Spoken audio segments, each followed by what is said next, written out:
Bonjour, bonsoir et bienvenue dans un nouvel épisode du Studio 7, épisode qui est la partie 2 de notre épisode sur les fantômes. Donc je vous invite à rattraper la partie 1 si vous n'avez pas fait, parce qu'elle va vous permettre de mieux appréhender ce deuxième épisode. Après, si ça vous intéresse pas, la partie 1 dans laquelle on a une discussion un peu sur le thème, on revient pas mal sur les fantômes du cinéma japonais, entre autres, mais surtout. Mais voilà, si ça vous intéresse pas, c'est pas grave, vous pouvez quand même écouter cet épisode, qui est la partie 2 du coup d'épisode sur les fantômes. Donc la partie 2 c'est la partie où Pauline, Louis et moi, parce que oui je suis encore une fois avec la même équipe, oui. Avec Frigo, avec Pauline, avec Louis, comment vous allez? Ça va, merci. Ça va très bien.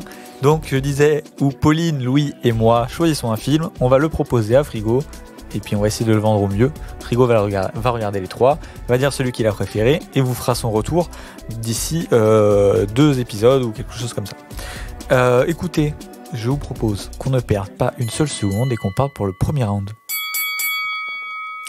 Alors premier round, c'est les rounds de l'intrigue, du plot, de l'histoire, la fiche technique. C'est un petit peu le truc rapide. En tout cas, on essaye la majorité du temps, ça marche pas tout le temps. Où on présente le film, histoire d'avoir les bases et pour pouvoir mieux appréhender la suite. On commence comme d'habitude avec Pauline. Peut-être avant, on peut dire les films qu'on a choisis. Ok. Ouais, histoire de mal, Pauline, qu'as-tu choisi? J'ai pris Un coin tranquille à la campagne d'Elio Petri. Louis, qu'est-ce que tu as choisi? Moi, j'ai pris Les Innocents de Jack Clayton. Et moi, j'ai choisi Kairo de Kiyoshi Kurosawa, que vous connaissez sûrement sous le nom de Pulse, qui est son nom anglais. Donc voilà, mais je dirais Kairo dans cet épisode. Bah Pauline, tu peux y aller. Ouais, alors, dans l'épisode Néo Noir, donc 2 épisodes auparavant, dans les films que j'avais pas pris... 3 épisodes auparavant. Ah oui, il y a eu Super Héros depuis. Il y a eu Super Héros, il y a eu Documentaire. Ok. Et ben... Le temps passe vite. Dans l'épisode Néo Noir, j'avais beaucoup hésité avec un film d'Elio Petri qui s'appelle Enquête sur un citoyen au-dessus de tout soupçon. Et du coup, là, quand je suis tombée sur le film Un coin tranquille à la campagne, dans les listes fantômes, etc., que je n'avais pas vu, mais qui est aussi d'Elio Petri, je me suis dit, bon, bah, peut-être que c'est l'occasion de rattraper le fait que je ne l'ai pas choisi la dernière fois. Et effectivement, le film m'a beaucoup plu quand je l'ai vu, donc... j'en ai profité. C'est un film qui est sorti en 1968. C'est une coproduction franco-italienne. Donc, je commence tout de suite avec un point négatif. Mais il y a un acteur italien, une actrice britannique, coproduction franco-italienne. Les langues, on ne sait pas qui parle quoi. Oh là là, je la vois venir, la synchro labiale. Voilà. Ouais. Du coup, la version que j'ai vue est en anglais, sous-titré français, bien sûr, et fonctionne bien, je trouve. Après, quand on est vraiment sensible à ça, peut-être que c'est plus difficile. Moi, c'est vrai que j'ai un peu l'habitude de regarder des films italiens où c'est pas très bien synchronisé. Donc... Moi, j'avoue que ça m'a surpris quand même. Ah ouais? Ouais. Ça m'a... Je sais plus, c'était sur quel film tu en parlais de la synchro labiale. Je me demande si c'était pas Cinéma Paradiso. Il me semble. Dans la première saison. Ouais. Oui. Et bah là, ça m'a encore plus choqué. Ah oui, d'accord. Okay. Ouais, vraiment. Bon. Et ça, et les sous-titres qui n'étaient pas top. T'es prévenu maintenant. Voilà. On va essayer de te le vendre grâce à d'autres choses. Oui, je pense qu'il a des points positifs quand même. Donc, oui, bien sûr.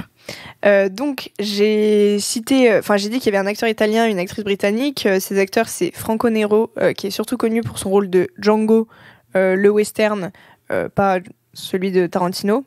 Mais il fait un caméo dans le Django de Tarantino, d'ailleurs. Django, du coup.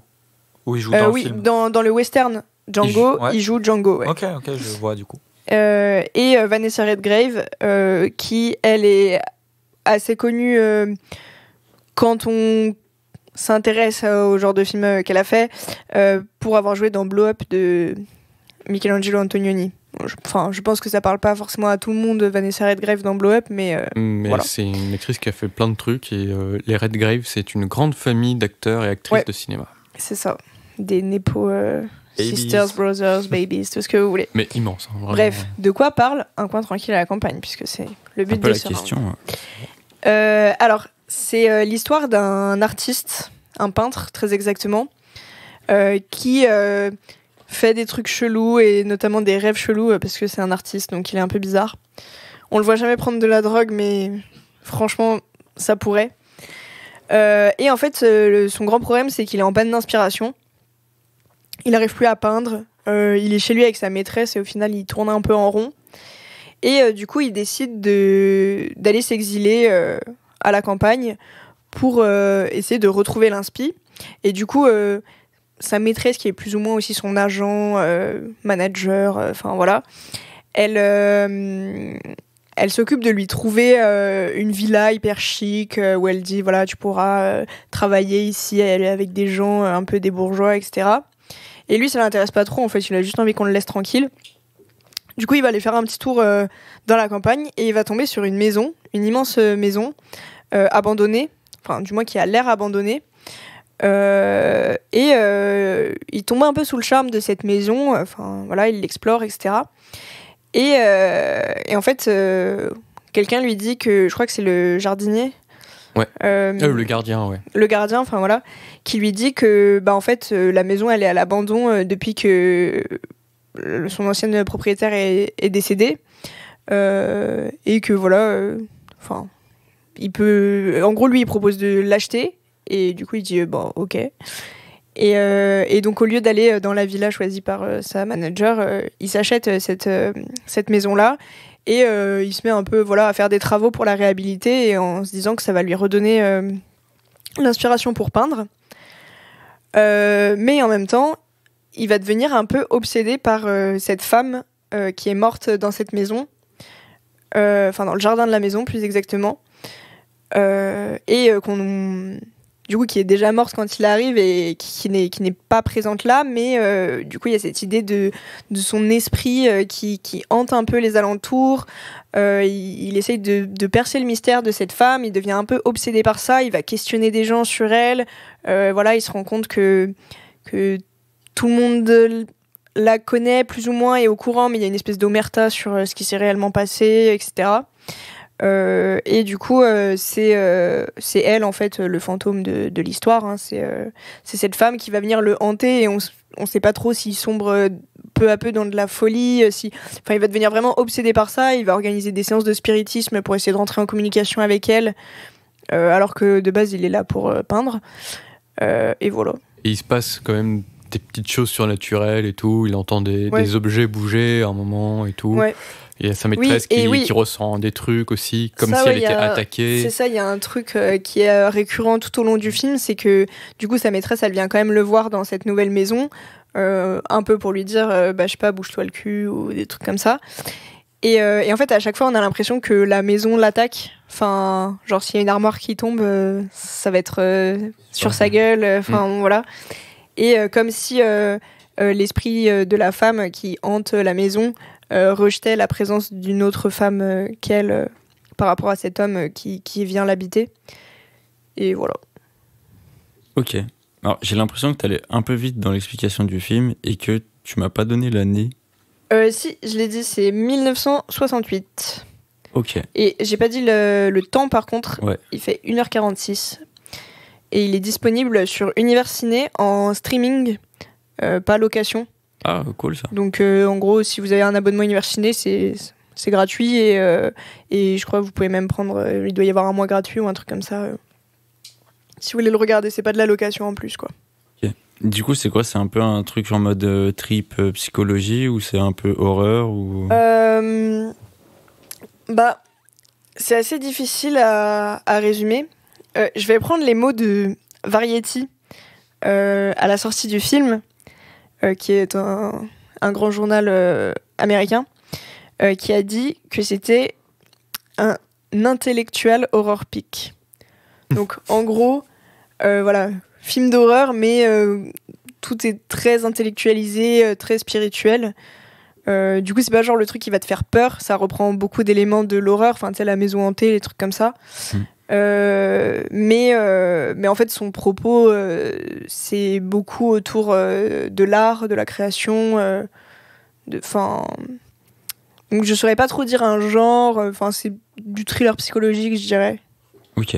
Je sais pas si t'es d'accord, Louis. Ouais, si, un petit peu. Je suis un peu d'accord avec ce que Variety désigne comme comment de Variety désigne ce film et tout. Effectivement, ouais, c'est pas horreur, mais ouais, thriller psychologique, ça colle plutôt bien. Et après, il y a quand même des... Tu te poses tout le temps la question s'il y a quand même du surnaturel ou pas, quand même. Ouais. C'est assez intéressant et tout. Ouais, ça joue un peu avec la limite, du coup, entre de la mise en scène et du surnaturel, on va dire. Je sais pas comment exprimer le fond de ma pensée, mais c'est genre... tu sais pas si c'est genre en mode le personnage qui délire ou... Ouais, voilà, c'est ça, Ouais, exactement. Complètement. Et il y a beaucoup de trucs, pareil, le personnage où il va se demander est-ce qu'il se passe vraiment des manifestations surnaturelles ou est-ce que c'est juste une suite de coïncidences ou moi qui perds un peu la tête et toi t'es un peu dans ce même truc là en mode tu sais pas si le film il t'emmène sur une piste surnaturelle avec du fantôme qui va apparaître ou si c'est le mec qui est en train d'halluciner total quoi. Ok. DK, tu l'as pas vu toi du coup? Non. Est-ce que t'as des questions en plus ou quoi? Parce que je suis en train de réfléchir depuis tout à l'heure, je pense avoir plus de questions.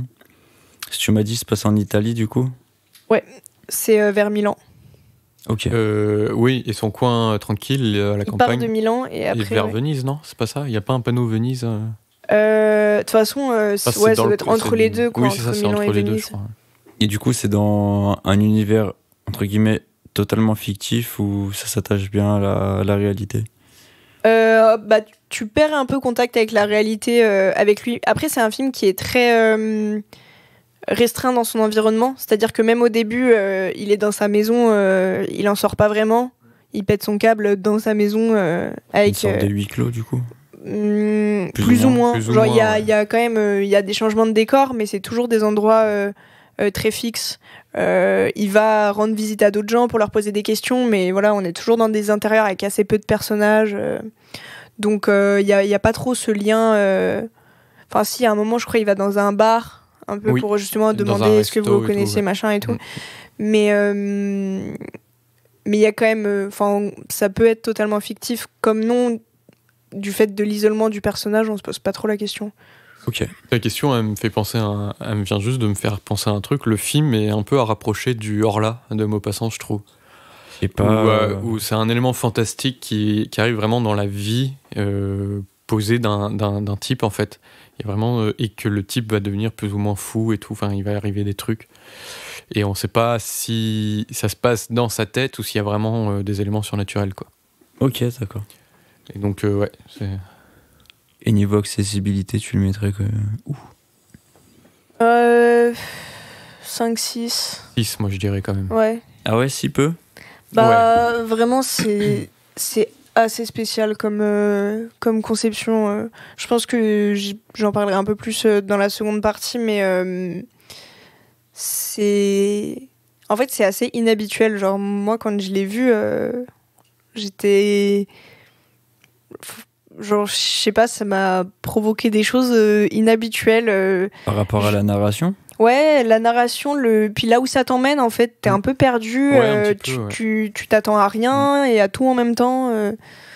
Donc je pense que c'est assez unique comme film. Ouais. Okay. Et donc je pense que ça peut en perdre plus d'un. C'est un truc un peu expérimental aussi niveau effet et tout? Oui. Ou... Ouais. Ok. Niveau montage et tout, surtout. Ouais. Ok. C'était du coup un film sur pellicule, je pense, vu l'époque. 68, oui. ouais, très ça, oui. Ok. Je pense pas avoir spécialement plus de questions. Je sais pas toi, Deka.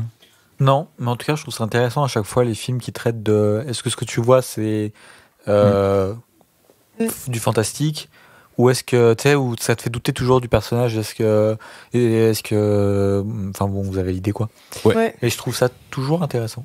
Ok. Donc voilà. Ok. Bah, écoute, je propose à Louis de prendre la suite. Ouais.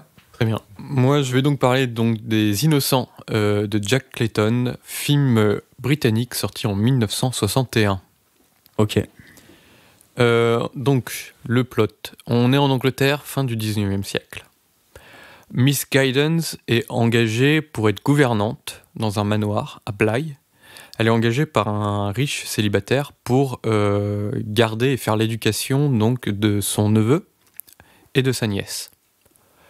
Elle arrive au manoir Bly, du coup, et elle elle va voir deux silhouettes notamment, donc 2 fantômes, et elle va avoir peur que ces fantômes tentent de posséder les enfants.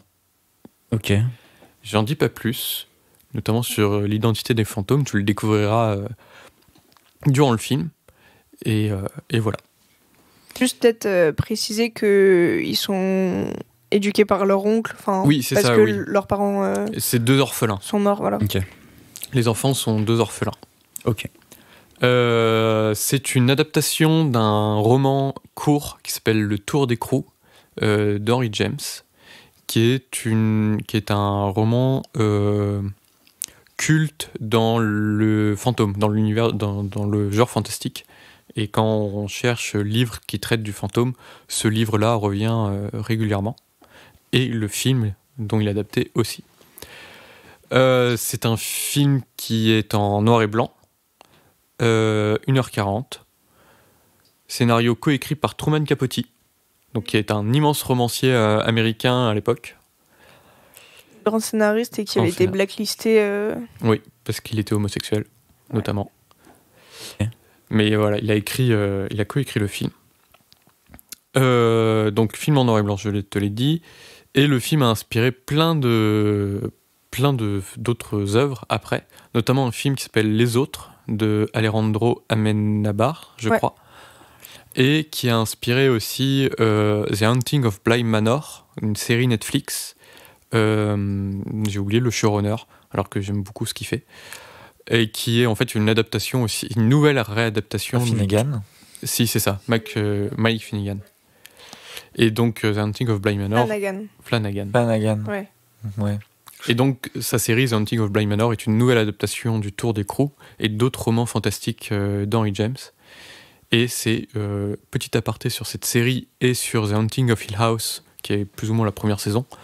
C'est une très bonne série qui remodernise très bien le fantôme américain et que j'ai oublié de citer dans notre première partie. Ouais, juste, j'ai pas bien compris, juste ça reprend vraiment l'histoire ou c'est juste ça reprend une ref et Ça ça reprend, fait son... The Haunting of Bly Manor reprend vraiment l'histoire. Ok. C'est vraiment une gouvernante qui vient Ok. garder 2 enfants au manoir Bly, mais il se passe d'autres choses par rapport à l'histoire donc des innocents et du livre. Ok. Mais parce qu'il a fait, en fait, Henry James a fait plein d'autres romans courts, Oui. fantastiques, et du coup ça reprend plein de choses. Mais c'est vraiment, c'est une très très bonne série que je vous conseille vraiment de regarder. Mini-série ou... C'est une mini-série, il doit avoir un peu moins de 10 épisodes. C'est vrai que ça fait hyper peur. C'est un peu effrayant, ouais, quand même. C'est un peu effrayant, et en plus, je trouve que je continue un peu ma parenthèse sur le The Haunting, donc of Hill House et of Bly Manor. Il a réussi à moderniser ce concept de maison hantée et donc du fantôme, et à mettre en scène des fantômes dans des coins super sombres. Et du coup, tu joues un peu à Où est Charlie. Mais quand tu vois le Charlie, t'as peur, quoi. Ouais, je vois. Genre, tu dis, ah oui, d'accord, il y en a un là, en fait. Ça me fait penser à l'autre film de Midsommar. Hérédité. Un petit peu, ouais. Hérédité, J'allais en genre. parler, moi, après. Ah ouais, excuse-moi. Mais Ouais. justement, c'est les gens un peu cachés dans Un les peu, angles, ouais, tout c'est un peu sombre, ça. là. Ça vient de me faire penser totalement à ça. Et donc, je vais quand même revenir sur Les Innocents, qui est mon film de Jack Ça peut Clayton. être pas mal, ouais. Le film est sorti en 61, gros succès. Ok. Gros succès. Et puis voilà, j'ai pas grand chose à dire de plus pour le plot, la fiche technique. Ça se passe en Angleterre? Ça se passe en Angleterre. Bly Genre Manor. un truc bourgeois ou un truc un peu... Ouais, Très bourgeois. très bourgeois. C'est la famille noble anglaise un peu. Mais d'ailleurs, on l'a pas forcément dit dans le premier épisode, mais tu vois la question des maisons hantées qui revient dans mon film aussi. C'est pas des petites cabanes de campagnards, quoi. C'est vrai que des c'est- manoirs bourgeois. quoi. Ouais, c'est vrai. Ah oui, c'est vrai. complètement. C'est vrai, on en a pas parlé. On a raté les maisons hantées, quoi. Enfin, C'est- Quand Ouais. on parle de fantômes, quoi, c'est pas évident. Ouais. Surtout quand était- tu cites Casper, quoi, ou Mm. Scooby-Doo. On était trop focus sur les fantômes japonais. De On peut ouf. pas parler de tout. Hein. On peut pas parler de tout. C'est Bon, vrai. on en a parlé indirectement, mais... Mais du coup, c'est intéressant parce que du coup, Pauline a aussi un film de maison hantée. Et moi aussi. Et je trouve que nos films sont très différents, malgré tout. Ouais. Le mien serait plus arrangé dans cette catégorie de films gothiques. Tu vois. Ouais, totalement. Ok. avec un travail sur le noir et blanc et tout, sur enfin, c'est un peu un film à costume, tu vois. Puis, c'est un film très sombre, Ouais. où il y a beaucoup de jeux d'éclairage à la bougie, etc. Mm. Alors que le mien, il se passe quand même principalement de jour. Ouais, c'est vrai que le tien est très lumineux, Ouais. j'y pense. Ouais. Et du coup, tu m'as dit que c'était un film en noir et blanc. Ouais. Alors, j'ai oublié bien évidemment la date de parution de la couleur, mais c'était une volonté que ce soit du noir et blanc ou Oui. Ouais, Ah oui, c'était oui, pensé clairement, Il y avait comme déjà tel. de la il y avait déjà de la couleur, Ouais, il me couleur. semblait. Bah, Ok. dis-toi, l'année d'avant, il y a Plein Soleil qui est sorti. Ok, oui. Oui, du coup, La il y avait couleur, C'est de la c'est belle couleur, déjà. La couleur, c'est les années 30 quand même. Le premier film en Technicolor, 38. Ouais, je me c'est souvenais Le plus. Magicien d'Oz. Je C'est pas crois. Robin des Bois Ah, peut-être Robin des Bois. Je sais plus. 1938, Robin des Bois. Je sais plus si c'est Robin des Bois ou le Magicien d'Oz. Il me semble bien que c'est Robin des Bois, mais Ok. l'erreur serait humaine. Vous nous corrigerez au pire sur Twitter. Ok. Avec Du coup, bienveillance. c'est cool parce que j'ai rarement l'occasion de voir des films en noir et blanc, comme je Oui. disais du Oui, coup dans c'est les vrai. trucs néo C'est un noirs. petit Et peu je aussi suis content, du coup. pourquoi je l'ai choisi celui-là. Et du coup, est-ce que ça renforce pas un petit peu le truc de peur ou Si. d'horrification on va dire D'ambiance, ça marche. C'est complètement, grâce à son noir et blanc, monstrueux, quoi. Vraiment, c'est un des plus beaux noirs et blancs que j'ai vu, je crois. Ok. Tous les noirs et blancs finalement. Celui-là est vraiment particulier, quand même. Ok. Et du coup, tu m'as dit, il faisait combien de temps 1h40 à peu près. 1h40. Ok. Malheureusement, Ah dispo nulle part. Après, Ah ouais, moi, je même sais pas, que je l'avais vu sur Canal. Alors voilà, c'est un film, il me semblait, qui était dispo assez facilement. Mais quand j'ai regardé, je l'ai pas trouvé. Même pas sur Shadows ou quoi Non, même pas sur Shadows Wow. ou quoi. Mais je crois qu'aussi, il a déjà été sur Shadow. Enfin, je pense que c'est un film qui atterrit très régulièrement sur des plateformes, quoi. C'est pas introuvable en mode. Il sera jamais sur une plateforme ou quoi. Il me semble qu'il est facilement trouvable. Il a été édité plusieurs fois en DVD et en Blu-ray, donc il est facilement Ok. trouvable. Du coup, c'est marrant, c'est un petit fantôme aussi sur les plateformes. Ouais. Oh. Du coup, c'est des cas, tu l'as pas vu non plus, ça Non, pas encore. T'as des questions Bah écoute, non, pour l'instant c'est clair. J'ai une question qui n'a rien à voir, mais t'as préféré quelle saison de House Ah, The Hunting. Alors, moi, j'ai préféré Bly Manor, donc Ok. la deuxième, et qui est donc inspirée. Parce que d'une, je connaissais déjà Les Innocents quand j'avais vu, et c'est une histoire que j'adore, genre vraiment que j'adore. Et Bly Manor, la saison de Bly Manor est plus touchante et plus, je sais pas, un peu plus triste et mélancolique, justement. J'aime beaucoup. Ok.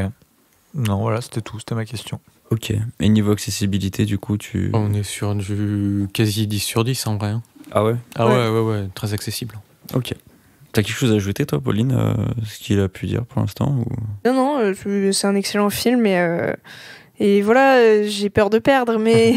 Bah, tu vois, sur le thème du fantôme, pour le coup, ce serait moi qui aurais choisi une facilité. Ok. Comme D'accord. des cas, je sais qu'il a tendance à choisir des films faciles. Oh oui, d'accord, j'ai sorti Sans Soleil au dernier épisode. Et avant, j'ai sorti The Heroic Trio. Oui, mais plus maintenant, mais avant, tu vois. Et là, cette fois-ci, c'est moi, j'ai vraiment choisi un film très facile sur fantôme. Tu tapes liste fantôme. C'est le premier, quoi. En même temps, Quasiment, c'est ouais. bien parce que je trouve que, le Mais genre de. Pas assez connu à mon Le goût. genre de l'horreur, ça peut être considéré dans une certaine mesure comme un film d'horreur. Ouais, c'est ouais, assez ouais. angoissant. Mm. C'est quelque chose qui parle assez bien au grand public. Et je trouve que c'est un très bon film pour montrer de l'horreur différente, plus ancienne, en noir et blanc, etc. Tout en restant dans des codes qu'on connaît tous. Et puis, du coup, voilà, avec The Haunting of Bly Manor, c'est une série qui est assez populaire quand même. Et du coup, je trouve que c'est bien d'avoir choisi ce film quand même, dans le sens où ça peut vraiment être une bonne porte d'entrée vers oui, d'autres complètement, choses ouais. et être une manière de voir quelque chose de différent sans être trop dépaysé. Et si vous avez aimé The Hunting of Hill House et Bly Manor, regardez ce film, vous n'allez pas être dépaysé, quoi. Vraiment. Et j'ai oublié les acteurs. Donc l'actrice principale, Ah oui. c'est Deborah Kerr. Et celui qui fait l'oncle, celui qui fait l'oncle, c'est Michelle Redgrave, donc de la famille de Vanessa Redgrave. C'est marrant. C'est très marrant. Voilà, Ok. c'est tout. Et bah, pas mal. Bah, écoute, je pense rien avoir à ajouter. Bah, moi non plus. Et bah, je te propose d'enchaîner. Et bah, écoute, allons-y. Alors, Du coup, moi, j'ai choisi Keiro de Kiyoshi Kurosawa. Bon, je suis obligé de le dire, mais du coup, c'est mon première fois que je choisis un Kurosawa. Et ce n'est pas Akira Kurosawa. Donc, ça doit quand même être dit parce que c'est plutôt étonnant. Mais oui, voilà, un petit Kiyoshi Kurosawa. Keiro, c'est un peu considéré comme son film de fantôme. Tu vois, même s'il en a fait plein, mais c'est un peu son chef-d'œuvre du film de fantôme. Et donc, c'est un film qui est sorti en 2001. Je te donne un petit peu les données comme ça. Sorti en 2001, en couleur, 35 mm. D'autres infos comme ça qui t'intéressent à la volée. Alors, de quoi ça parle? Bon, une fois n'est pas coutume, c'est pas facile. Mais en gros, pour faire très rapidement, il y a un suicide. Ouais. Voilà, ça on pète direct l'ambiance, quoi. J'avoue. Il y a un suicide et à partir de ça, il y a des choses bizarres qui commencent à se passer et un virus informatique qui semble pousser les gens au suicide. Voilà. L'histoire, c'est ça. J'ai pas envie de t'en dire beaucoup plus. Ok. Parce que c'est bien de ne pas en savoir beaucoup plus. Donc voilà, on part sur un suicide d'un jeune étudiant et ses collègues vont commencer à essayer de savoir qu'est-ce qui se passe et vont se rendre compte qu'en fait, on a l'impression que tout le monde disparaît plus ou moins. Et tout ça, c'est lié avec un virus, quelque chose qui semble être un virus qui a l'air de pousser les gens au suicide. Et donc voilà. Ça se passe au Japon? Ouais, ça se passe au Japon. Alors, voilà, c'est un film de 2001, film de fantôme japonais de Kiyoshi Kurosawa en 2001, donc c'est évidemment de l'âge horreur. Je vous renvoie à la première partie, parce que on en a pas parlé, et ça permet de délimiter un petit peu ce que c'est. Et pour le coup, alors c'est de l'âge horreur, mais ça, sur certains aspects, ça peut un peu sortir, prendre un courant un peu différent. Mais vous n'allez pas être dépaysé si vous voyez de la Gérard et que vous voyez Keiro, quoi. Voilà, ça va avec. Ok. L'histoire a l'air quand même hyper similaire avec celle de Cure. Ouais, il y a un truc très proche. Il y a un truc proche, ouais.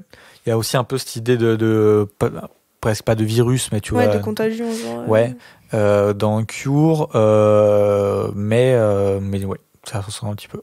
C'est après Cure, du coup, c'est ça? Ouais, c'est après Cure. Ouais. Et si je dis pas de bêtises. T'as vu Suicide Club de Solution? Non, mais il y a le prémisse, c'est un peu pareil, je crois. Moi, je l'ai pas vu, mais ça me fait penser au résumé de Suicide Club aussi. C'est le truc des filles qui se suicident aux États-Unis, là? C'est un film japonais aussi, non, mais alors, en gros, c'est sur une vague de suicides de jeunes. Mais c'est pas de la horreur. Hein. Oui, non, c'est pas de la horreur. Oui, mais... Solution, c'est encore à part. Mais, oui, c'est un détraqué. Mais en gros, c'est des vagues de suicides de jeunes et ils essayent de comprendre pourquoi. Ouais, il y a un truc un peu similaire de ce côté-là, ouais. Ok, non, je pensais que tu faisais référence à un film dont je n'ai pas le nom, bien évidemment. Virgin Suicide. Okay, exactement. Ah, oui. Voilà. Qu'est-ce qu'il est fort, il lit dans mes pensées. Oui. Ok. Et c'est comment ça se passe dans une école? Ça se passe en fait, c'est un peu typical Gérard, c'est-à-dire que ça se passe dans les endroits un peu du quotidien, quoi. C'est-à-dire que t'as des scènes dans une école, ouais, avec un groupe un peu un groupe informatique. Donc, tu sais, un petit club informatique, quoi. T'as des scènes dans des maisons, dans des appartements, t'as des scènes dans une bibliothèque, dans la rue. Voilà. C'est vraiment le quotidien. Et ça, c'est une différence, du coup, avec vos films. Parce que vous, le fantôme apparaît dans un endroit qui est un peu prédestiné au fantôme, c'est-à-dire le manoir. Ouais. Là où mon film, les fantômes apparaissent partout. Et après, on parlera après de comment ils apparaissent, tout ça, mais voilà. Du coup, le fantôme, c'est le virus, entre guillemets Et oui et non, les deux sont liés. En fait, t'as ce virus qui pousse les gens au suicide, et du coup, il y a des fantômes qui apparaissent, qui ont l'air d'apparaître dans des endroits qui sont des zones interdites, délimitées. Par exemple, t'as des portes où tu vas coller un ruban adhésif rouge autour pour créer une sorte de zone interdite dans laquelle ça peut renfermer des fantômes. C'est un peu compliqué comme ça, mais mais voilà, en gros, c'est pour ça que je ne veux pas trop en dire pour pas compliquer pour rien. Mais voilà. Okay. Et il dure combien de temps ton film? Ça, c'est une question qui est très bien posée. Il fait 2 heures, pile, 119 minutes. Ok. Je l'avais pas sous les yeux, c'est pour ça. Et il est disponible facilement, ce film? Écoute, facilement, ça dépend de ton aptitude à regarder des films. Voilà, mais non, non, pas là. Mais c'est assez abusé quand même. Enfin, on parlait des innocents. Enfin, des films qui me semblent être quand même majeurs, qui soient si difficilement trouvables. Bah après, il y a une édition physique ou pas? Je crois pas. Non. Ah Pas en ouais. France. Pas en France, je crois pas. Bah, on va Donc, espérer que suite au passage de Kiyoshi Kurosawa à la Cinémathèque française, les éditeurs vont C'est possible. Hein. mettre un petit coup de boost pour parce que Carlotta a déjà édité Cure. La dernière fois que tu as dit ça, c'était pour The Heroic Trio. Et ils ont sorti Ils The t'ont Heroic Trio, écouté. donc si ça non, mais- remarche, ça va être. J'envoie un message tout de suite à Vincent Paul Boncourt. Ok, nickel. Edith Cairo, s'il te plaît. Mais oui, ça me ferait très plaisir. Une belle édition, je serais très très content. Ouais. Non, mais en vrai, je trouve ça vachement dommage parce que, Ouais. du coup, à des moments, genre, même moi, pour regarder vos films, c'est compliqué en fait. Après. Et du coup, ouais. je me mets juste quand même à la place, genre, des gens qui peuvent nous écouter ou genre, il y a des films qui paraissent super bien, mais vas-y, c'est trop chiant de les trouver. non, c'est c'est vrai, c'est un super. problème. En vrai, c'est super relou, tu vois. Après, je pense que c'est des films qui peuvent se retrouver assez peut-être fréquemment. Pour Kero, je sais pas, mais ça m'étonnerait pas qu'ils se retrouvent dans des trucs comme Shadows, quoi, tu vois. Ouais. Mais après, est-ce que du coup, ça c'est compliqué? Est-ce qu'on choisit des films qui sont que disponibles, mais ça fait quand même l'impasse sur beaucoup de films intéressants? Je suis totalement d'accord, hein, mais enfin là, le débat est totalement à Oui, part. ouais, de bien ça, sûr, mais ouais, en vrai, je trouve ça vraiment super chiant et même dommage Je comprends. en vrai dans le fond, parce que Ah, je comprends. On n'a Voilà, plus quoi. qu'à ouvrir Studio 7 Edition J'avoue. pour distribuer nous-mêmes les films qu'on propose. On va faire un crowdfunding pour ça. Mais voilà, du coup. Et du coup, je pense pas avoir des questions là en tête. Il y a qui d'entre vous qui l'a vu Personne, je crois.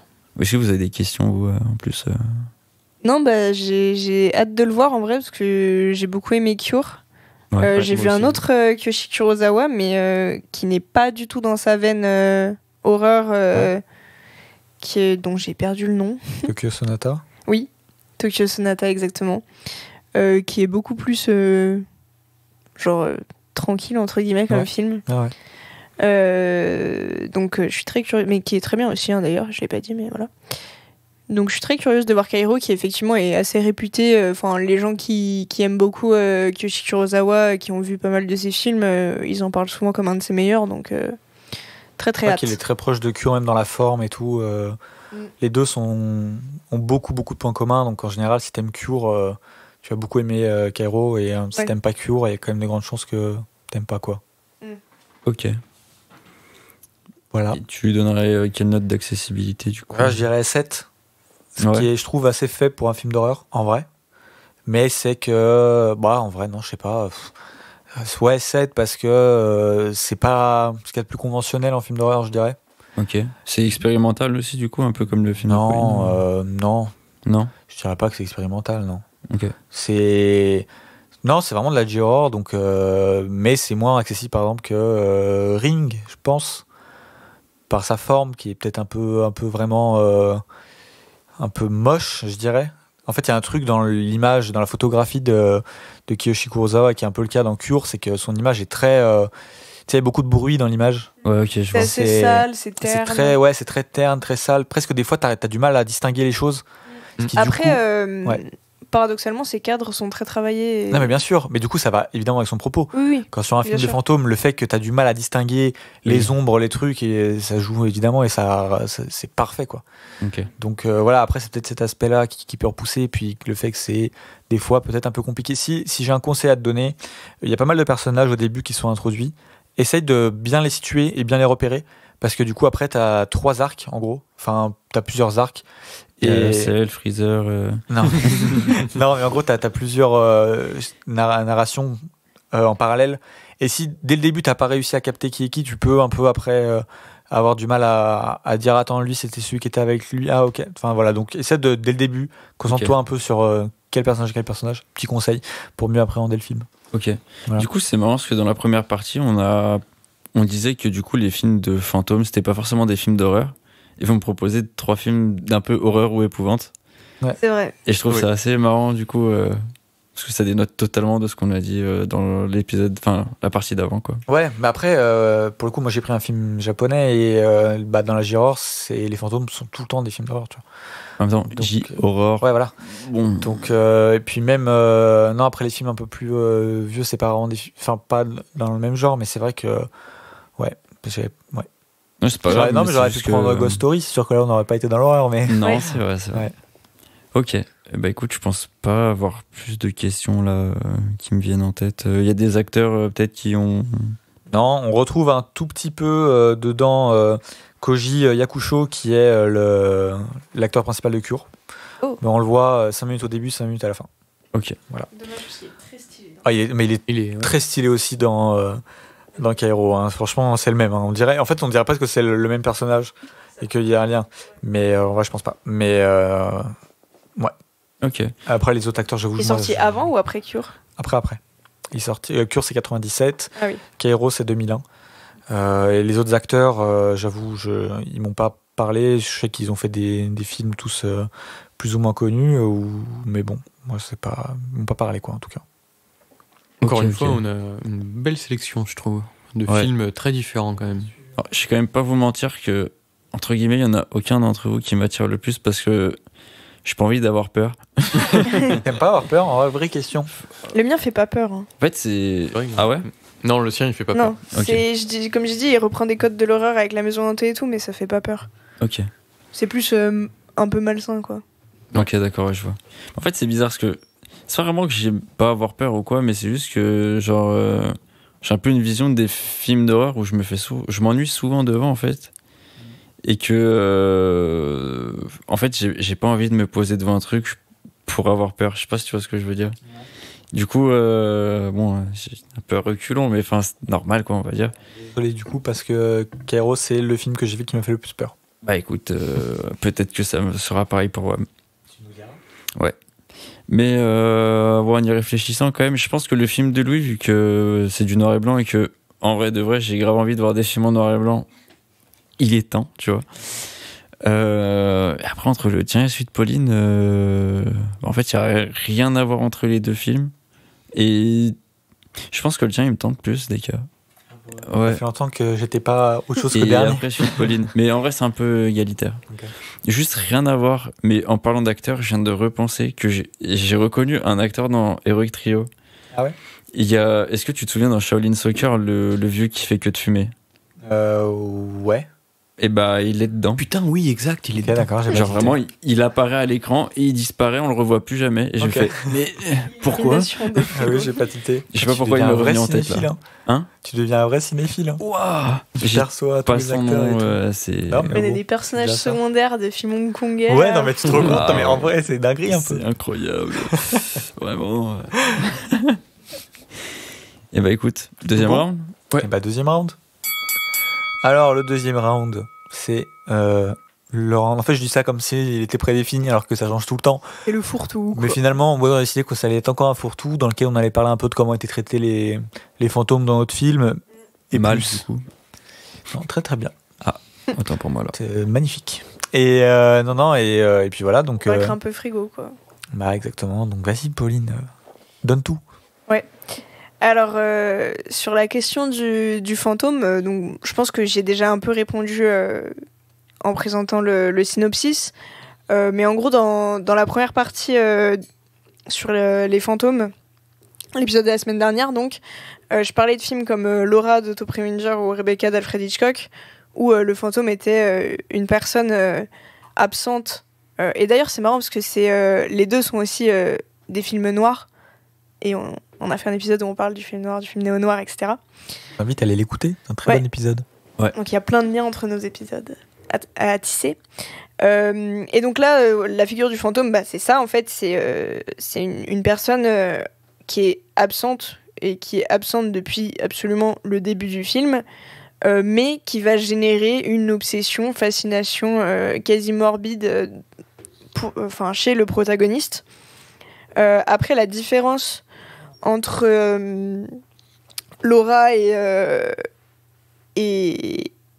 Rebecca, pardon, et ce film, c'est que là, on va avoir des manifestations physiques quand même de cette fille, qui du coup font, je trouve, que le film rentre d'autant plus dans les critères du fantôme.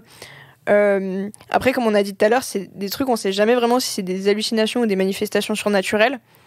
Parce qu'en fait, le gars, il va avoir des moments où on va lui raconter quelque chose, par exemple, sur la fille, et il va commencer à se l'imaginer, et en fait, à s'imaginer que c'est avec lui, et au final, non, elle est pas là, mais on sait pas si c'est lui qui était en train de fantasmer le truc, ou si elle lui est apparue. Enfin, il y a toujours une zone de flou par rapport à ça. Mais en tout cas, on voit quand même la fille. Donc, ça me semble plutôt clair sur le côté fantôme. Après, il y avait quelques trucs que j'avais envie de dire sur le film quand même. Déjà, j'étais pas sûre de le prendre dès mon visionnage, parce qu'en fait, c'est un film qui est quand même très dense, je trouve. Et je me disais qu'il fallait qu'il mature un petit peu quand même dans ma tête, parce que même pouvoir en parler, c'est difficile, puisqu'il y a beaucoup de choses qui sont abordées. Et pour rebondir un peu sur le truc de Variety qui dit que c'est un intellectual horror pic, en fait, il a été pas mal décrié par plusieurs journalistes à sa sortie, qui disaient que c'était un film un peu prétentieux, genre justement trop intellectualiser des trucs qui n'ont pas vraiment vocation d'être, et voilà, et vouloir mettre une forme avec un truc un peu sans fond. Enfin bon, voilà. En gros, qui ont dit que c'était trop intellectualisé, quoi, le propos. Et je trouve que c'est dommage de voir les choses comme ça, parce que pour moi, justement, c'est un film qui, comme j'ai dit, qui reprend des codes du cinéma d'horreur avec cette maison hantée, etc. Mais en fait, on s'en fout un peu, parce que les sujets principaux du film, pour moi, c'est des sujets hyper importants. Et la date de sortie du film, c'est quand même 1968, donc époque, révolution culturelle, sexuelle, etc. Et en fait, un des sujets principaux du film, c'est le sexe et l'émancipation de la femme et la liberté sexuelle de la femme. Parce qu'en fait, c'est pas un spoil, j'aurais pu le dire tout à l'heure dans le plot, mais je savais que j'allais y revenir ici. La fille, en fait, on apprend au fur et à mesure qu'il fait sa petite enquête qu'elle couchait à droite à gauche. Enfin, voilà, que c'était qu'elle était vue un peu comme une nymphomane. Une nymphomane, exact. C'est ce qui est dit littéralement dans le film, quoi. Exact. Et du coup, il y a ce thème-là qui est très important. Et puis le thème de l'art qui, pareil, en pleine révolution culturelle, est on ne peut plus important. Et le mec, à la base, c'est quand même un artiste en panne d'inspi. Et il y a toute cette réflexion sur la création, et où on va voir que plus il s'enfonce dans son délire, plus il va réussir à recommencer à créer, mais un peu en mode à quel prix. Il va péter des câbles, il va se mettre à peindre les arbres dans le jardin, enfin, tu comprends rien ce qu'il fait. Il y a un moment où il s'imagine que le grand jardin de la maison, c'est devenu une école de peinture pour des jeunes. Enfin, tu vois, il y a tout un truc en mode à quel prix tu t'investis dans ton art, comment, voilà, est-ce que tu te nourris vraiment des trucs sombres pour parvenir à créer, parce qu'en fait, au début, il s'ennuie un peu de sa petite vie bourgeoise, voilà, et tu lui fais des expériences un peu sexuelles avec sa meuf. Enfin, c'est le mec, il a un peu un manque de sensations, quoi. Il va devenir obsédé par cette jeune femme qui a une réputation de nymphomane, et il y a plein de trucs qui s'intriquent, et il y a même une réflexion, je vais pas trop développer sur pourquoi, parce que là j'en dirais un peu trop, je pense, mais il y a même une réflexion sur la psychiatrie, la pathologie mentale, etc. Et ce qui est assez cohérent, je pense, avec tout ce que j'ai déjà dit sur le fait qu'on sait jamais s'il hallucine, si voilà. Et en vrai, comme j'ai dit tout à l'heure, on le voit jamais prendre de la drogue, mais mine de rien, je pense qu'il y a aussi un certain sous-propos sur tout ce qui est hallucinogène, on va dire. Bon, à mon avis, le réalisateur a dû en prendre. Ouais. Non, mais c'est marrant parce que Elio Petri, il était plus vu comme un mec qui faisait justement du néo-noir italien. Du coup, des trucs assez ancrés dans la réalité, des films sur des gangsters, des assassins, des trucs et tout. Et là, t'as l'impression qu'il part dans un délire où ça va dans tous les sens. Mais en même temps, je trouve que c'est ultra intéressant, tous ces thèmes qui se recoupent, quand tu les mets en contexte encore, dans leur époque encore plus. Et après, pour finir, c'est un gars, Elio Petri, qui, je trouve, a une mise en scène très héritée du giallo, même si dans les faits, c'en est pas du tout un. Mais du coup, il y a le côté très baroque de la maison. Et des jeux sur les couleurs qui sont absolument magnifiques. Les reflets, il y a énormément de jeux sur les reflets, les miroirs. Il y a même une histoire de miroir sans teint. Enfin, voilà, il y a beaucoup de jeux sur ça. Et sa mise en scène est vraiment incroyable. Et il y a des moments où il commence à partir un peu dans ces délires d'hallucination. Et où il y a des séquences avec plein de miroirs autour de lui qui sont vraiment super belles. Donc c'est un film qui est en tout cas au moins très agréable à regarder. Et franchement, c'est un peu fou. Et si vous le regardez, encore une fois, il est sur Univers Ciné en streaming. Je pense qu'il faut pas essayer d'en parler tout de suite. Faut prendre un peu du recul dessus. Parce qu'en fait, c'est dingue dans tous les sens du terme.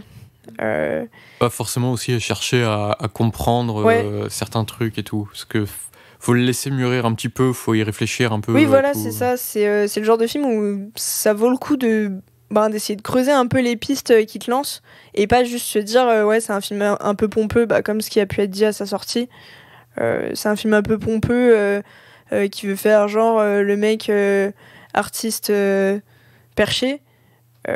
Non, il y a vraiment des trucs, il y a un propos féministe, il y a un propos social, il y a un propos culturel, et voilà, c'est pour ça que ça me tenait quand même un peu à cœur de parler de ce film, même si c'est pas forcément le choix le plus évident pour film de fantôme.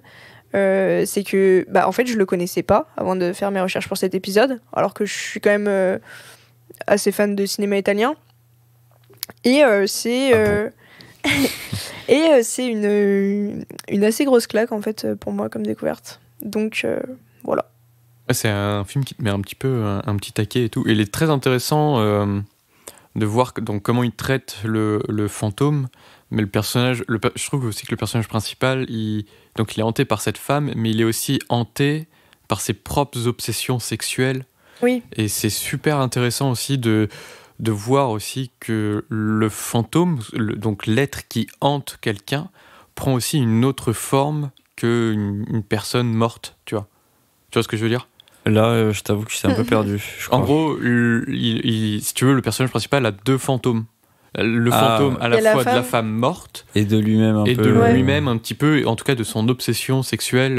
Oui, parce qu'en fait, l'enquête qu'il mène pour essayer de comprendre qui était cette femme et comment elle est morte exactement, parce que c'est un peu ça l'enjeu aussi de son rapport avec elle, c'est un peu une excuse pour faire une quête introspective de sa propre personne, tu vois. À la base, le postulat de toute base, c'est je me fais chier, comment faire pour arrêter de me faire chier et réussir à recréer.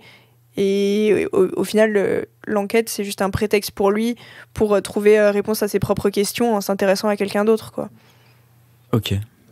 Et par contre, tu disais que c'était pas un giallo, mais sur Internet, il est souvent catégorisé comme giallo, justement. Au sens premier du terme, j'aurais quand même tendance à dire que non. Parce que tu sais, dans les giallo, il y a quand même, les gialli même, il y a quand même la dimension de meurtre en série, tu vois. Mais il reprend beaucoup de codes du giallo et ça m'étonne pas d'Elio Petri. Ok. Je suis en train de réfléchir depuis tout à l'heure, mais je n'ai pas de questions. Hein. Je sais pas toi, Deka. Non, c'est très clair. Ouais. Est-ce que t'as, je sais pas, peut-être plus envie de le voir ou... Ah oui, non, ça me donne envie. Ouais. Mais pas plus que ça non plus. Ok. C'est un film assez dingo, en vrai, je trouve. Dans sa mise en scène, c'est des trucs que je revois chez Lynch, par exemple. Ouais. Il y a mais des années plus tard. Genre vraiment entre Elio Petri et David Lynch, ce qu'ils ont fait tous les deux, enfin, il n'y a personne d'autre qui l'a fait, quoi. Je trouve ça vraiment fou, en fait, qu'on parle pas plus de ce film. C'est pour ça aussi que... Surtout que le truc, du coup, est dispo. Enfin, tout le monde n'a pas Univers Ciné, mais justement, moi, tu m'aurais parlé de ce film, le fait que je le connaisse pas, que c'est un peu méconnu et tout, je me suis dit, c'est un truc qui doit être impossible à trouver. En fait, non, c'est très simple.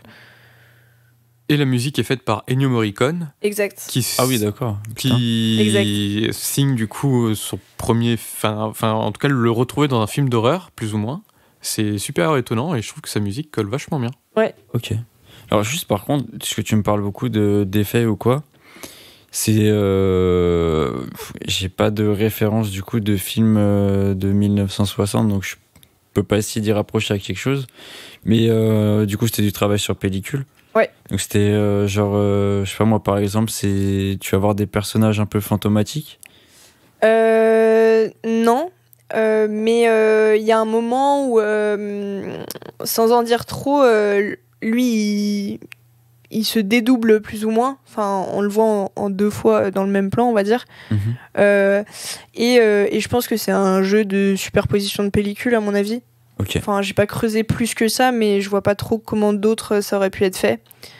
Après, il n'y a pas tant de trucs un peu effets spéciaux, mais c'est plus un travail de texture, ouais, sur un montage un petit peu expérimental, etc. De décor beaucoup, qui va donner Ok. cette impression. Félix, c'était quelle année 68. T'as vu Via, qui est de 67. Ok, d'accord. Et t'as vu Son Soleil. Non, Plein Soleil. qui Plein est Soleil, 60. de 60. Mais voilà. Ouais, mais niveau, c'est pas des. Enfin, au niveau VIA, effets oui, spéciaux, par VIA. contre, mais je Ouais, veux dire, c'est c'est pour ça pas que je disais des. Enfin, puis même des. Enfin, c'est Ouais, c'est... pas les mêmes productions. Enfin, je sais Non, pas mais bien comment. sûr. Mais c'est juste ça que peut j'avais pas de donner référence, genre un une truc petite un rêve, peu artistique ou FX, on va dire, tu vois. quoi. En tout cas, ça va être un film qui est vraiment pétri de bonnes intentions. Oh là là. Tu la cherches depuis quand cette blague? Ouais, je l'avais depuis la première seconde. J'avais oublié que je l'avais à un moment, puis elle m'est revenue, quoi. Bah écoute, Ouais. je pense pas avoir d'autres questions. Juste, je sais que tu m'avais. Attends, t'avais parlé. On avait parlé vite fait dans la première partie enfin, le premier round, pardon, de la narration où Ouais. que c'était un peu éclaté et tout. Genre, c'est dur à suivre ou.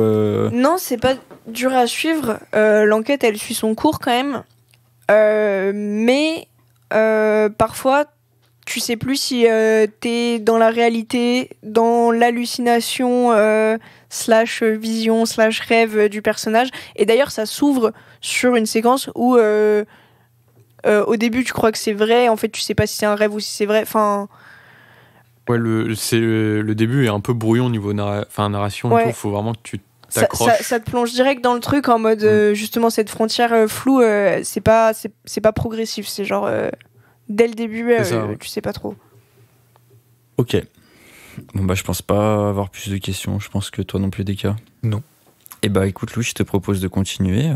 Bah moi, ça va être un peu plus rapide parce que Les Innocents traitent le fantôme de manière très classique. Donc je le disais dans le premier round, c'est un film gothique. Et donc le fantôme qui hante ce manoir gothique, c'est quelque chose qu'on retrouve en fait énormément déjà dans la littérature ou même le cinéma bien avant la sortie du film. Mais ce qui est intéressant, c'est sa mise en scène. Le film, je l'ai déjà dit au moins je sais pas combien de fois, il est en noir et blanc.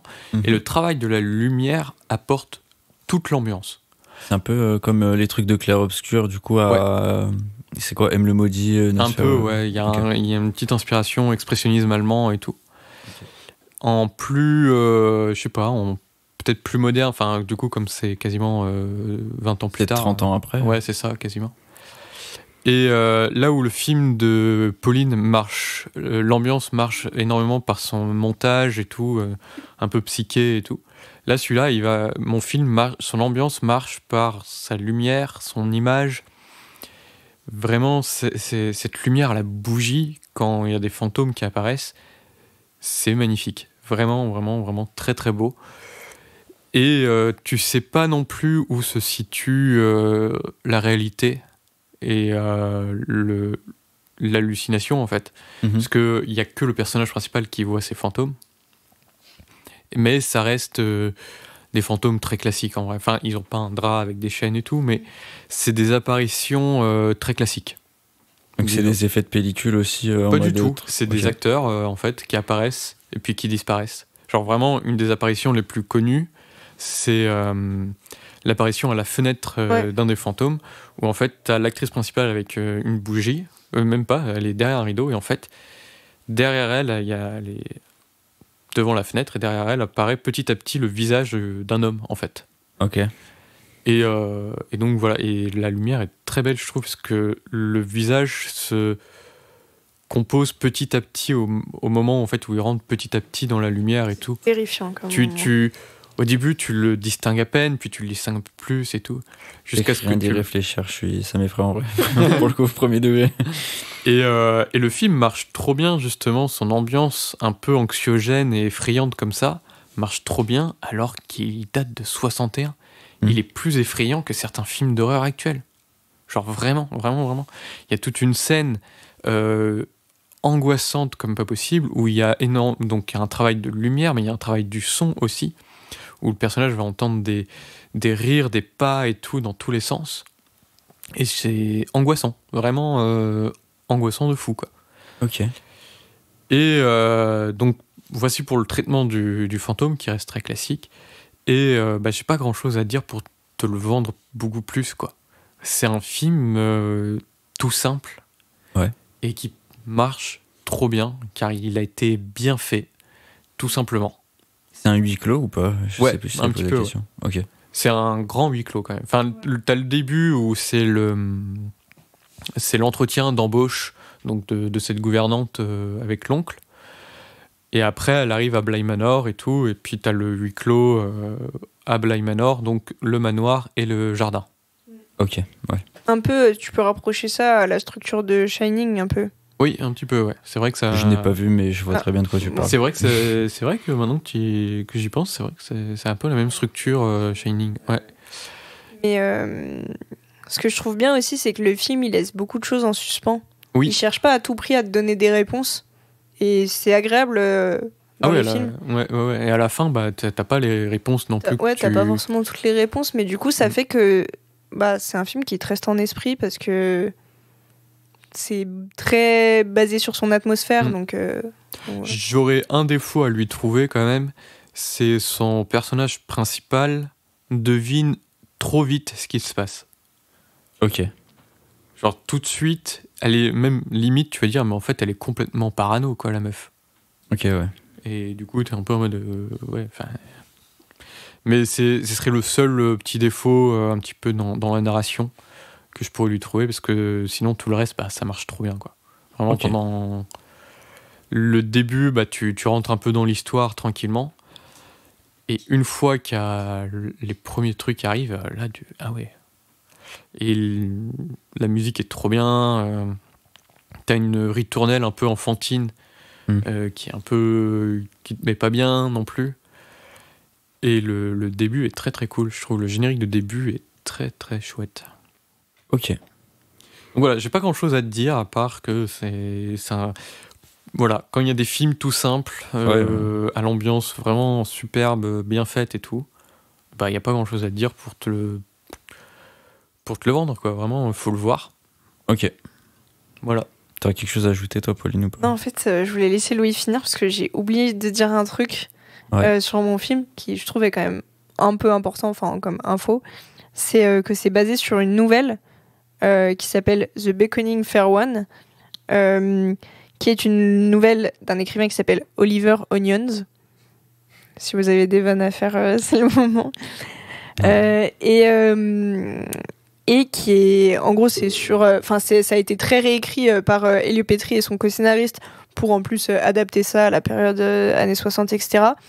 Mais en gros, c'est sur un écrivain qui fait une petite retraite spirituelle dans une maison abandonnée à Londres et qui va être visité par un esprit de la maison, etc.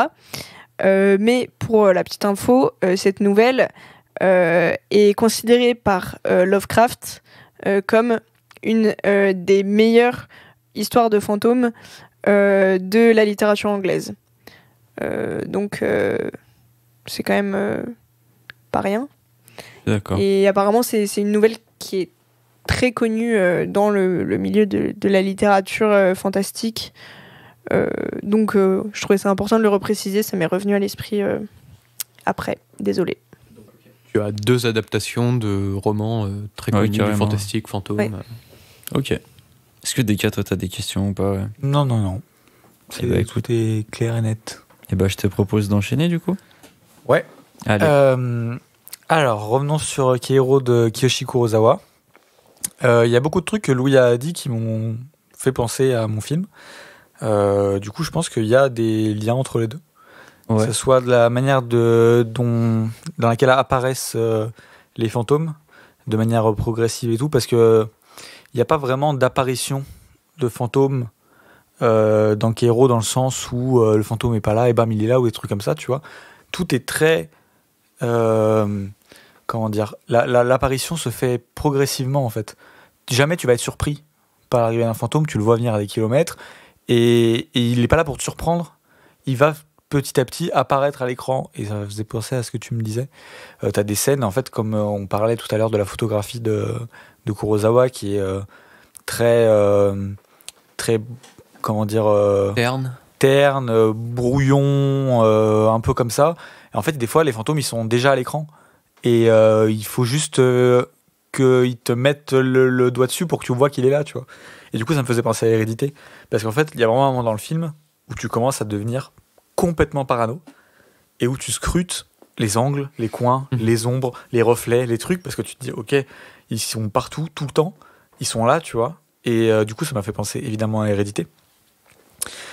Sur la symbolique du fantôme, on est sur une symbolique plutôt de la solitude, de la dépression, sur un truc assez pessimiste, assez lourd, assez dur, même sur la société japonaise, qui serait une société où les gens s'éloignent, alors qu'en plus ça parle un peu des réseaux, bon, c'est pas encore les réseaux sociaux, mais et pourtant les gens s'éloignent, il n'y a plus trop de contact humain.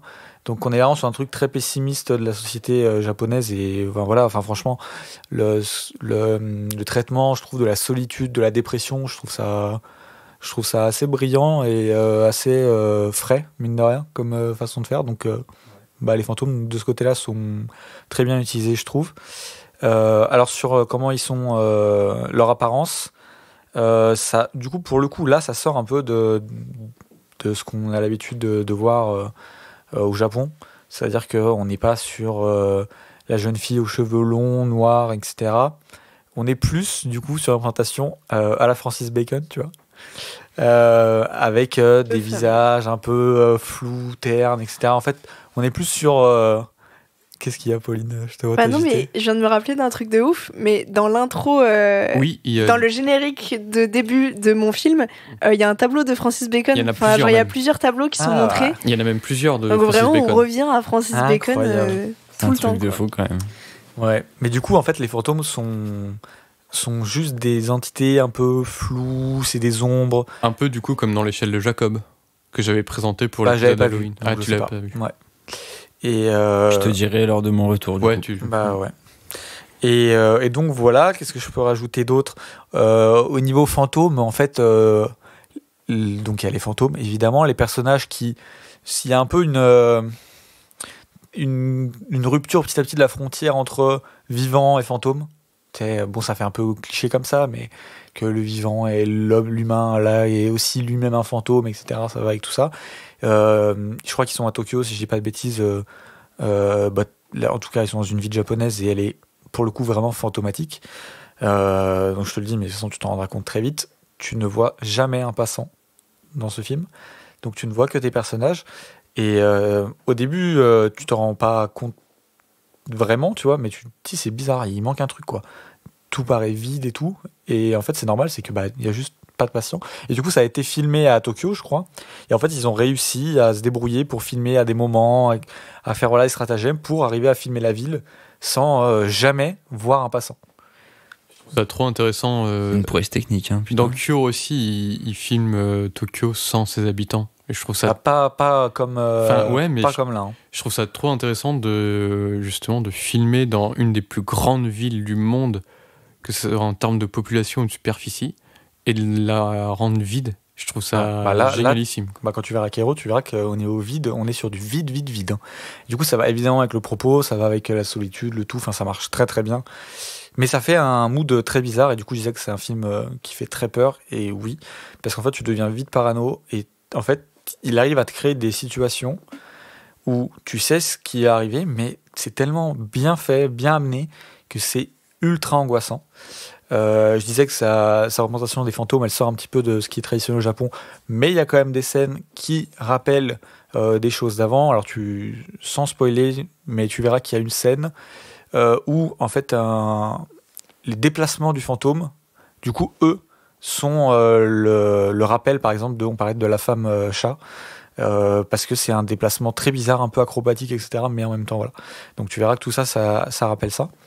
Donc voilà, de ce côté-là, c'est très intéressant. Au niveau même de ce qui va très bien aussi avec le fait que tu es sur une ville qui est complètement photomatique et vide, c'est que sa mise en scène est assez marquée, assez spéciale. Et il filme les choses avec une certaine distance. Et en fait, c'est très spécial. Et des fois, tu as l'impression, en fait, d'être une sorte de caméra de surveillance, en fait. C'est-à-dire que la façon dont la caméra va se déplacer, tu vas filmer un personnage A, ça va se déplacer très rapidement vers un personnage B, qui va suivre après le déplacement et tout, et tu as vraiment, du coup, cette impression d'être dans une ville complètement vide, et de dépier un peu les choses qui se passent comme une caméra de surveillance. Ça, évidemment, ça rajoute à l'ambiance et au tout, donc c'est absolument génial.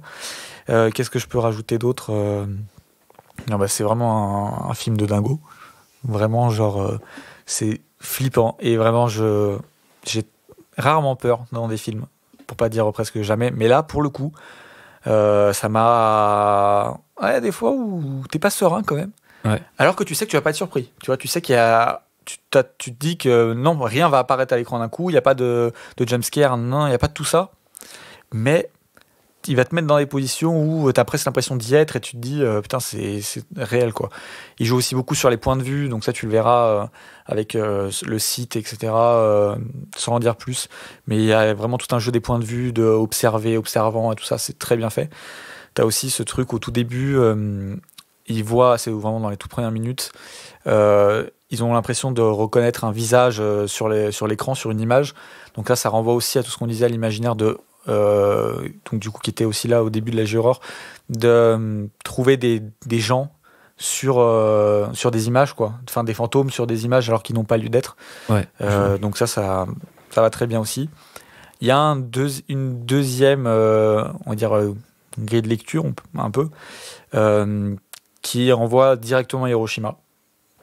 Que ça soit, alors, sans en dire trop, tu verras que les fantômes, il y a des ombres, il y a des choses sur les murs, etc. Et la fin du film te renvoie tout de suite à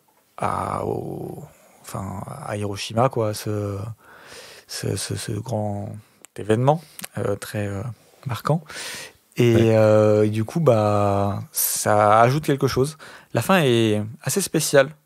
Mais tu me diras ce que t'en penses. Je voudrais bien t'entendre après sur cette fin. Et donc voilà, hein, je crois que j'ai un peu tout dit ce que j'avais à dire sans en dire trop. Et puis j'espère que ça te plaira en vrai. Okay. Mais du coup, c'est des fantômes bien en chair, ou pareil, il y a des petits trucs en mode ils sont un peu translucides ou... Ça, je te laisserai le voir sur le moment. Ok. Parce qu'il y a de tout et... Non, ça je ne peux pas dire. Ok. La représentation des fantômes, et comme je te dis, c'est ce qu'on disait avec le J-horror, c'est vraiment cette envie de rendre le réel et vraiment de les ancrer vraiment dans le réel, et là c'est très bien réussi. Et donc du coup, les fantômes, c'est comme là, je dis plus des ombres et des trucs un peu flous, où t'arrives pas bien à discerner les visages, des trucs comme ça. Voilà. Ok. Je pense vraiment honnêtement avoir aucune question. Je sais pas vous, Louis et tant mieux, Pauline. qu'il a été super clair. Non, moi j'ai pas de questions. J'ai très hâte de voir le film. Ouais, pareil. Vraiment, déjà, chier dans votre Benz. Ouais, je pense que je vais me chier dessus. Moi, En fait, j'envisageais un peu de le regarder seul et tout, mais... Regarde le seul. Hein. Non, mais en vrai, ça ajoute à quelque chose. Hein. Ouais, mais... Je vais pas vous mentir que je vais pas avoir le choix de le regarder seul, en vrai, et j'ai pas envie. Moi, je trouve que les 20-30 premières minutes, on est sur un niveau stratosphérique. Au niveau horreur, au niveau ambiance, tout. J'ai pas envie de dire que ça s'essouffle à la fin, c'est pas ça, juste que c'est un peu différent et du coup, c'est un peu plus tranquille. Mais alors, les 20-30 premières minutes, tu te prends mais claque sur claque, t'es en mode « Ah ouais, ok, je suis en train de t'aider un truc là, mon pote. » Donc voilà. Ok. Et puis évidemment, si vous aimez Keiro, ou si ce que je vous dis vous donne envie, regardez Cure aussi, c'est tout aussi bien. C'est absolument génial. Et peut-être qu'un jour, j'en reparlerai de Cure. Ok. Voilà. Bah écoute, je crois que tu m'as convaincu. Ah. Non, en vrai, je te jure, ton film, il a l'air de... Je sais pas. Je vais pas dire qu'il m'attire, parce que je t'avoue que non. Mais je pense qu'il m'intrigue le plus, pour le coup. Et Pas réussi à- je pense que le film de Louis après, et le film de Pauline encore après, du coup. Voilà. T'as jamais fait gagner un film italien? Écoute, pas que J'en ai je pas reposé sache. tant que ça. Non, Oui, il y en a ouais, quand même non, quelques-uns, c'est vrai. les films italiens. Bah, Il y en a pas eu tant que ça. Hein. j'ai Ah ouais proposé le Mario Bava. Mhm. En fait, ça a surtout été des sous-textes italiens, mais pas Ouais, des films c'est vrai italiens qu'il est pas directement. tu vois. frontalement italien, mais Ouais. t'as bien raison. Et bah écoute, on verra. Peut-être que cette fois-ci, on aura un film italien qui gagnera. Hein. Peut-être, Bah oui. on verra ça. C'est beau. Bah écoute, je te propose qu'on conclue. Et bah oui, on va conclure. Alors, déjà, ce que je peux vous dire, c'est qu'on est sur les réseaux sociaux, le podcast sur Seven et sur Twitter et Instagram. Et Facebook aussi, c'est vrai que ça on ne lit jamais, mais bon. Écoute, Bon, écoute, on s'en fiche. c'est un échec. Ouais, bon, écoute, Qui utilise Facebook plus personne. Ah, Même ma Les daronne, posts, elle regarde pas les Facebook. posts arrivent dessus. Hein, Ouais, hein, donc, ça marche bien, hein, parce que je vérifie jamais, mais... Ouais, mais c'est Ouais, marrant, ça marche c'est marrant de bien. voir sur Facebook tweet à la dernière minute ou un truc comme ça, tu vois, alors que c'est sur Facebook du coup, mais genre petit tweet entre deux épisodes. Ah oui, mais d'ailleurs, je crois que Facebook. c'est comme ça sur Insta aussi. Je crois que ça met tweet sur Insta, parce que je fais le même post. Je vais partout pas te et mentir que réfléchis j'en ai même pas. aucune idée. Eh bah écoute, s'il faut, c'est bien vu, ça fera peut-être corriger mettre post au lieu de tweet. Merci. Mais voilà, donc on est @studio7pod, donc sur Twitter et Instagram. Studio 7 sur Letterboxd. La liste sur les fantômes devrait sortir demain ou après-demain. En tout cas, si vous écoutez le jour J. Mercredi, vous pourrez voter pour vos films préférés. Enfin, votre film préféré, surtout entre les trois. Donc n'hésitez pas, que vous les ayez vus ou pas. Bon, après, c'est sûr que vous avez vu, c'est mieux, mais on vous laisse peu pour de des temps. films que personne n'a jamais vus, donc Ouais. Ouais, c'est ça.